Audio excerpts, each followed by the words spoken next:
ಮಾನ್ಯ ಅಧ್ಯಕ್ಷರೇ, ಮಾನ್ಯ ಆರ್ಥಿಕ ಸಚಿವರು ಮಂಡಿಸಿರುವ ಆಯವ್ಯಯದಲ್ಲಿ ಕೆಲವು ಭರವಸೆ ಮೂಡಿಸುವ ಕಾರ್ಯಕ್ರಮಗಳನ್ನು ಅಳವಡಿಸಿದ್ದಾರೆ.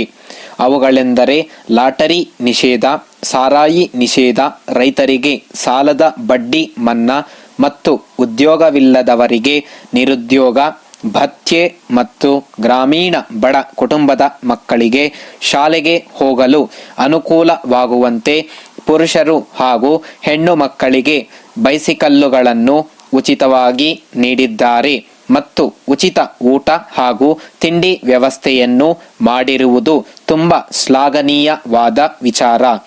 ಇವುಗಳಲ್ಲಿ ಮೊದಲನೆಯದಾಗಿ ಲಾಟರಿ ನಿಷೇಧ ಮಾಡಿರುವುದರಿಂದ ಕೂಲಿ ಕಾರ್ಮಿಕರು ಹಾಗೂ ಬಡ ಉದ್ಯೋಗಿಗಳು ಇದರಿಂದ ಪ್ರತಿನಿತ್ಯ ಕಳೆದುಕೊಳ್ಳುತ್ತಿದ್ದ ಸ್ವಯಾರ್ಜಿತ ಹಣವು ಸರಿಯಾದ ರೀತಿಯಲ್ಲಿ ಉಪಯೋಗಿಸಲು ಸಹಕರಿಸಿದ್ದಾರೆ.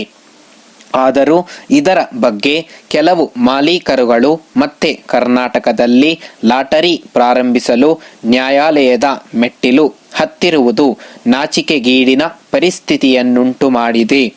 ಆದರೆ ಈ ವಿಚಾರದಲ್ಲಿ ಸರ್ಕಾರ ಹಿಂದೆ ಸರಿಯುವುದಿಲ್ಲ ಎಂಬುದನ್ನು ಮಾನ್ಯ ಮುಖ್ಯಮಂತ್ರಿಗಳು ಹಾಗೂ ಆರ್ಥಿಕ ಸಚಿವರು ಮತ್ತು ಲಾಟರಿ ಸಚಿವರುಗಳು ಸ್ಪಷ್ಟಪಡಿಸಿದ್ದಾರೆ.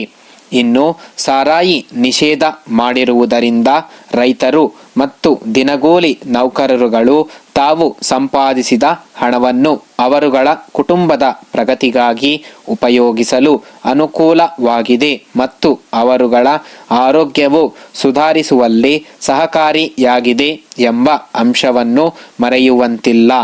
ಇನ್ನು ರೈತರ ಸಾಲದ ಬಗ್ಗೆ ಬಡ್ಡಿ ಮನ್ನಾ ಮಾಡುವುದಕ್ಕೆ ಸರ್ಕಾರ ಘೋಷಿಸಿರುವುದನ್ನು ಮತ್ತು ಮಂತ್ರಿ ಮಹೋದಯರು ಈ ವಿಚಾರದಲ್ಲಿ ಸಾಕಷ್ಟು ಚರ್ಚೆ ಮಾಡಿ ನಂತರ ನಿರ್ಧಾರ ಕೈಗೊಳ್ಳುವುದಾಗಿ ತಿಳಿಸಿದ್ದಾರೆ. ಪ್ರಸ್ತುತ ಶಿಕ್ಷಣದ ಬಗ್ಗೆ ಹೇಳುವುದಾದರೆ ಈಗಿನ ಶಿಕ್ಷಣದಲ್ಲಿ ಲೋಪದೋಷಗಳೇ ಹೆಚ್ಚು. ಆಧುನಿಕ ಚಿಂತನೆ, ನವೀನ ವಿಚಾರಗಳೊಂದಿಗೆ ಪ್ರಾಚೀನ ಮೌಲ್ಯಗಳನ್ನು ವಿದ್ಯಾರ್ಥಿಗಳಿಗೆ ನೀಡುವಲ್ಲಿ ಇಂದಿನ ಶಿಕ್ಷಣ ಪದ್ಧತಿ ಸೋತಿದೆ. ಬೋಧನಾ ಕ್ಷೇತ್ರದ ಹಿರಿಯರು, ಪಾಲಕ ಪೋಷಕರು ಈ ನಿಟ್ಟಿನಲ್ಲಿ ಆಳವಾಗಿ ಯೋಚಿಸಿ ಪರಿಹಾರಗಳನ್ನು ಹುಡುಕಬೇಕು. ಸಂಬಳದ ಗುರುಗಳು ಆತ್ಮನಿಷ್ಠೆ, ಆತ್ಮಸಾಕ್ಷಿಯ ಪಾಠ ಹೇಳಬಲ್ಲರೆ ಜೀವನದಲ್ಲಿ ಗೆಲ್ಲುವ ಕುದುರೆಗಳನ್ನು ತಯಾರಿಸುವ ತರಬೇತಿ ಸಂಸ್ಥೆಗಳು ಶಿಕ್ಷಣ ಕೇಂದ್ರಗಳೇ. ಬದುಕಿನ ಗುರಿ ತಲುಪುವುದರಲ್ಲಿ ಬಳಸುವ ವಿಧಾನಗಳನ್ನು ಸರಿಯಾಗಿ ಹೇಳಿಕೊಡಬಲ್ಲ ಸಮರ್ಥ ಅಧ್ಯಾಪಕರು ಎಷ್ಟು ಮಂದಿ ಇದ್ದಾರೆ?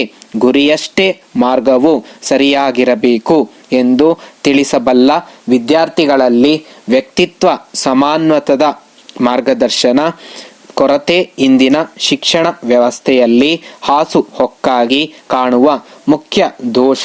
ಜೊತೆಗೆ ಇಲ್ಲಿ ಹಣದ ಪಾತ್ರವನ್ನೇ ಎತ್ತಿ ಹಿಡಿಯಲಾಗುತ್ತಿದೆ. ಇದನ್ನು ಎಲ್ಲರೂ ಸಮಾಲೋಚಿಸಿ ಇದಕ್ಕೆ ಪರಿಹಾರ ಮಾರ್ಗೋಪಾಯಗಳನ್ನು ಕಂಡುಹಿಡಿಯಬೇಕು. ಇಲ್ಲದಿದ್ದರೆ ಮುಂದೆ ಪೋಷಕರು ತೊಡಕುಗಳನ್ನು ಎದುರಿಸಬೇಕಾಗುತ್ತದೆ ಎಂಬುದರಲ್ಲಿ ಸಂದೇಹವೇ ಇಲ್ಲ. ಇನ್ನು ಸಾಹಿತ್ಯವು ನಿಜವಾಗಿಯೂ ವ್ಯಕ್ತಿಗಳ ನಿರ್ಮಾಣ ಕಾರ್ಯದಲ್ಲಿ ನೇರ ಸಂಬಂಧವನ್ನು ಹೊಂದಿದೆ. ಸಾಹಿತ್ಯದಿಂದ ಭಾವ ಶುದ್ಧಿಯನ್ನು, ಭಾವ ಪಾರಮತ್ಯವನ್ನು, ಭಾವೋನ್ನತಿಯನ್ನು ಪಡೆಯಬಹುದು. ಮುಖ್ಯವಾಗಿ ಇದು ವ್ಯಕ್ತಿಗೆ ವಿಸ್ತಾರವಾದ ಅನುಭವವನ್ನು ಮೂಡಿಸುತ್ತದೆ. ಸಾಹಿತ್ಯದ ಮೂಲಕ ಮೌಲ್ಯಗಳನ್ನು ನೇರವಾಗಿ ಹೇಳದೆ ವಿಧಿ ನಿಷೇಧವನ್ನು ಒತ್ತಡ ಪೂರ್ವಕವಾಗಿ ಹೇರದೆ ಸಹಜವಾಗಿ ಸ್ವೀಕರಿಸುವಂತೆ ಮಾಡಬಹುದು. ಸಾಹಿತಿಯಾದವನ ಮಾತಿನಲ್ಲಿ ಸೊಗಸಿದ ತಿಳುವಳಿಕೆ ಇದೆ. ನಿಜವಾದ ಸಾಹಿತಿ ಸಜ್ಜನನೂ ಹೌದು. ಅವನು ಒಂದೊಂದು ಮಾತು ತೂಕವುಳ್ಳದ್ದು, ಸತ್ಯಯುತವೂ ಆಗಿರುವಂಥದ್ದು. ಬೇಂದ್ರೆಯವರ ಮಾತುಗಳು ಇದಕ್ಕೆ ಉತ್ತಮ ನಿದರ್ಶನವಾಗಿದೆ. ಅವರ ಸಾಮಾನ್ಯ ಮಾತಿನಲ್ಲಿ ಎಂತಹ ಹೋಳಹು ಇರುತ್ತಿತ್ತು ಎಂಬುದು ಅವರೊಂದಿಗೆ ಮಾತನಾಡಿದವರೇ ಬಲ್ಲರು. ಅವರೊಮ್ಮೆ ಮಾತಿನ ಮಧ್ಯೆ ಹೇಳಿದರು, ಒಂದನ್ನು ಒಂದು ತಿಂದು ಬದುಕೋದು ಬಾಳೇನ್ ತಮ್ಮ ಒಂದನ್ನು ಒಂದು ತಿಳಿದು ಬದುಕೋದೇ ಬಾಳು. ಇಂತಹ ಸಮನ್ವಯ ಪರಿಪೂರ್ಣ ದೃಷ್ಟಿಕೋನ ಕೊಡುವುದು ಸಾಹಿತ್ಯವೇ ಆಗಿದೆ. ಆದ್ದರಿಂದ ಸಾಹಿತ್ಯಾಧ್ಯಯನವು ವ್ಯಕ್ತಿ ವಿಕಾಸ ನಿರ್ಮಾಣ ಮಾರ್ಗದ ಅವಿಭಾಜ್ಯ ಅಂಗವೇ ಆಗಿದೆ. ಇನ್ನು ಜೀವನದ ಮೌಲ್ಯಗಳ ಬಗ್ಗೆ ದೃಷ್ಟಿಕೋನ ಬಲವಾದಾಗ ಮಾತ್ರ ಮೌಲ್ಯಗಳ ಸ್ಥಾಪನೆ ಸಾಧ್ಯ. ಮೌಲ್ಯ ವರ್ಧಿಸಬೇಕಾದರೆ ನಿಸ್ವಾರ್ಥತೆ ಮತ್ತು ಸ್ವಾರ್ಥ ಸುಖ ದೃಷ್ಟಿ ಇಲ್ಲವಾಗಬೇಕು. ಶಾಶ್ವತವಾದ ಸುಖ ಪರಿಹಾರ ಪಡೆಯುವ ಹಂಬಲ ಬೆಳೆಯಬೇಕು. ಇದಕ್ಕೆ ಸದೃಢ ಸಮಾಜದ ಸಹಕಾರ ಬೇಕು. ವ್ಯಕ್ತಿಯ ಆತ್ಮಶಕ್ತಿಯೂ ಬೇಕು. ವ್ಯಕ್ತಿಯ ಸಂಕಲ್ಪದೊಂದಿಗೆ ಸಮಾಜದ ಪುಷ್ಟಿ ದೊರೆತಾಗ ಮೌಲ್ಯದ ಸ್ಥಾಪನೆಯಾಗುತ್ತದೆ. ಸಮಾಜದ ಮತ್ತು ವ್ಯಕ್ತಿ ಮೌಲ್ಯಾಧಾರಿತ ಜೀವನದ ಬಗೆಗಿನ ಸರ್ವತ್ರ ಉದಾಸೀನವನ್ನು ತ್ಯಜಿಸಿ ಪುರಸ್ಕರಿಸುವುದನ್ನು, ಅದನ್ನು ಆಧರಿಸಿ ಬಾಳುವುದನ್ನು ಕಲಿಯಬೇಕು. ಒಮ್ಮೊಮ್ಮೆ ಕಹಿಯನ್ನುಂಡು ಪಾಠ ಕಲಿಯಬೇಕು. ಮಹಾತ್ಮರ ಎಚ್ಚರಿಕೆಯನ್ನು ಕಡೆಗಣಿಸಿದರೆ ಕೇಡು ಸಿದ್ಧ. ಸ್ವಾಮೀಜಿಯವರು ಧರ್ಮವೇ ಭಾರತದ ಆತ್ಮ ಎಂದಿದ್ದಾರೆ. ಅದನ್ನು ಕಡೆಗಣಿಸಿ ಬಾಳಲಾಗದು. ಒಂದಲ್ಲ ಒಂದು ದಿನ ಈ ಎಚ್ಚರಿಕೆ ಎಲ್ಲರಲ್ಲೂ ಉಂಟಾಗೇ ತೀರುತ್ತದೆ. ಆಗ ಮೌಲ್ಯಗಳೆಲ್ಲ ಪುನಃ ಸ್ಥಾಪನೆಗೊಳ್ಳುತ್ತದೆ. ಕೊನೆಯದಾಗಿ ವಿತರಣಾ ಸಮಾನತೆ ಹಾಗೂ ಆಹಾರ ಹಂಚಿಕೆ ನಡುವಿನ ಸಂಬಂಧ, ಮಹಿಳಾ ಸಶಕ್ತೀಕರಣಗಳನ್ನು ವಿಸ್ತೃತಗೊಳಿಸುವುದರಿಂದ ಹಾಗೂ ಲಿಂಗ ಆಧಾರಿತ ತಾರತಮ್ಯ ತಗ್ಗಿಸುವುದರಿಂದ ವಿಶ್ವದ ಅನೇಕ ಭಾಗಗಳಲ್ಲಿ ಪರಿವಾರದೊಳಗೆ ಆಹಾರ ವಿತರಣೆಯಲ್ಲಿರುವ ಅಸಮಾನತೆಯನ್ನು ತಗ್ಗಿಸುವುದು ಸಾಧ್ಯ ಎಂಬುದಕ್ಕೆ ಸಾಕಷ್ಟು ಸಾಕ್ಷ್ಯವಿದೆ. ಮಹಿಳಾ ಶಿಕ್ಷಣದ ವಿಸ್ತರಣೆ, ಆಸ್ತಿ ಹಕ್ಕುಗಳ ಹಂಚಿಕೆ ಹಾಗೂ ಮಹಿಳಾ ಉದ್ಯೋಗ ಸಾಧ್ಯತೆ ಇವುಗಳು ಈ ಗುರಿಯನ್ನು ಸಾಧಿಸಲು ಪ್ರಮುಖ ಪಾತ್ರ ವಹಿಸಲಿವೆ. ಆರ್ಥಿಕ ಅವಕಾಶಗಳು ಹಾಗೂ ಆಹಾರ ಹಂಚಿಕೆ ವರ್ಗಗಳು ಪ್ರದೇಶಗಳಿಗೂ ಅನ್ವಯವಾಗುತ್ತದೆ.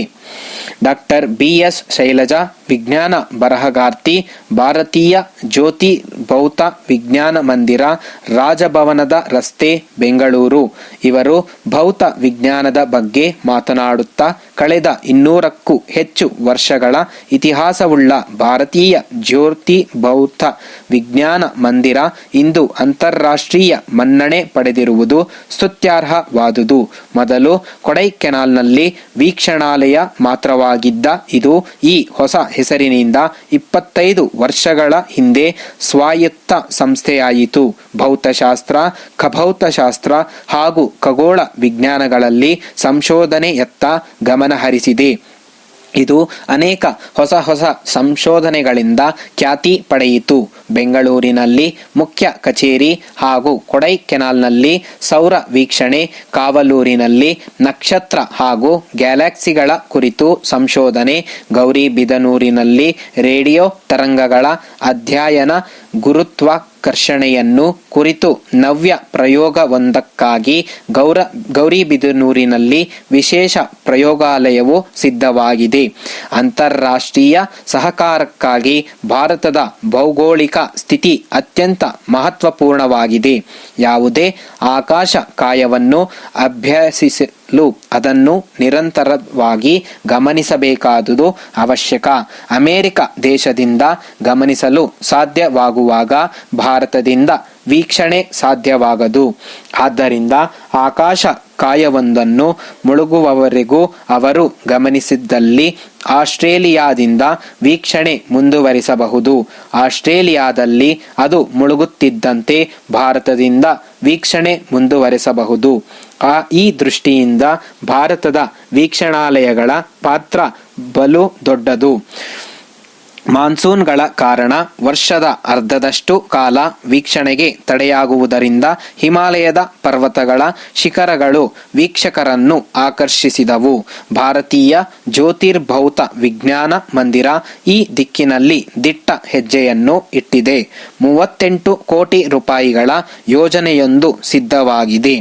ವಿಜ್ಞಾನಿಗಳು ಹಾಗೂ ತಂತ್ರಜ್ಞಾನಿಗಳು ಅತಿ ಎತ್ತರದ ಬಂಜರು ಶಿಖರದ ಮೇಲೆ ದೂರದರ್ಶನವನ್ನು ಸಜ್ಜುಗೊಳಿಸುತ್ತಿದ್ದಾರೆ.